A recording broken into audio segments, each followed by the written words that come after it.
जय श्री दोस्तों।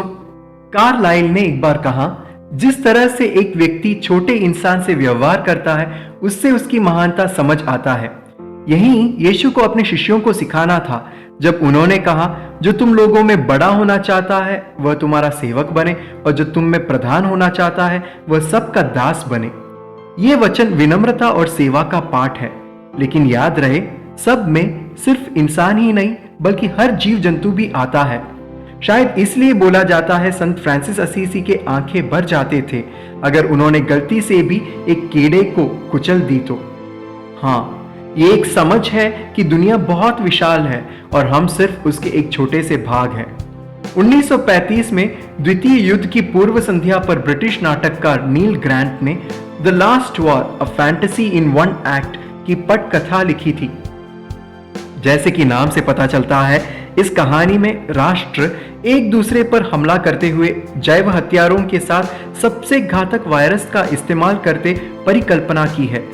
घातक वायरस न केवल युद्धरत राष्ट्रों को बल्कि पूरे मानव जाति को खत्म करते हैं। जैसे कहानी आगे बढ़ती है, दुनिया भर की परिस्थितियों के बारे में बात करने वाले जानवरों का एक समूह पाते हैं। एक घोड़े का कहना है, मैं इस स्थिति को सालों पहले ही समझ गया था जब मैं आदमियों को युद्ध के मैदान में एक दूसरों से कड़ी अत्याचार करते देखा। बंदर विकासवादी सिद्धांतकारों के प्रति अपनी क्रोध को जताता है जब वो बोलता है, इंसान अपना होश खो बैठा था जब उसने मुझे मानव जाति का पूर्वज कहा। शेर बोलता है, हम अन्य प्राणियों की हत्या करते हैं जब वो बुनियादी जरूरत बन जाता है, लेकिन मनुष्य अपने साथी पुरुषों और प्राणियों को मूर्खतापूर्ण और स्वार्थी कारणों से मारता है। सर्प ने काव्यात्मक रूप से कहा, उसे एक आदन दे दो और वह इसे खो देता है, उसे एक मन दे दो और वह अभिमानी हो जाता है, एक हाथ वह इसका हथियार बनाता है, एक बगीचा दो और यह दलदल बन जाता है, एक सपना और यह एक बुरा सपना बन जाता है। इस तरह कुत्ते के अलावा सभी जानवरों ने स्पष्ट रूप से स्वीकार किया कि मानव जाति दुनिया को फैलाने के लिए सबसे मूर्ख प्रजाति थी। इस बीच मानव जाति को खत्म करके वायरस प्रवेश करता है।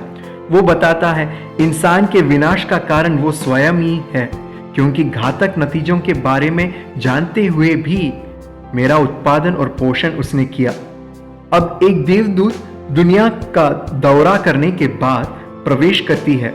मानव जीवन के नाजुकता के बारे में बोलकर कहती है, मनुष्य ने एक दुनिया बनाई, विज्ञान की दुनिया, और इससे पृथ्वी की महारत हासिल की, लेकिन ये एक दिव्य स्थिति में दी गई थी कि वह अपने भाइयों के साथ शांति से रहे। सभी रोष हो उठते हैं जब एक घायल सैनिक वेदी पर आता है और विनय करता है जानवरों से उसे मारने के लिए, क्योंकि अकेले जीने में उसे कोई अर्थ नहीं मिल रहा, और पूरी मानव जाति की ओर से वह माफी मांगता है। नाटक का अंत तब होता है जब देवदूत जानवरों के प्रकोप से बचाकर वेदी के बाहर इस मनुष्य को ले जाता है। नाटक हमें याद दिलाता है कि हमने सब कुछ छूट में ले लिया है, जब इस तथ्य से बेखबर है कि ग्रह अकेला हमारा नहीं है। कोविड हमें फिर से इन सच्चाइयों को याद दिलाता है।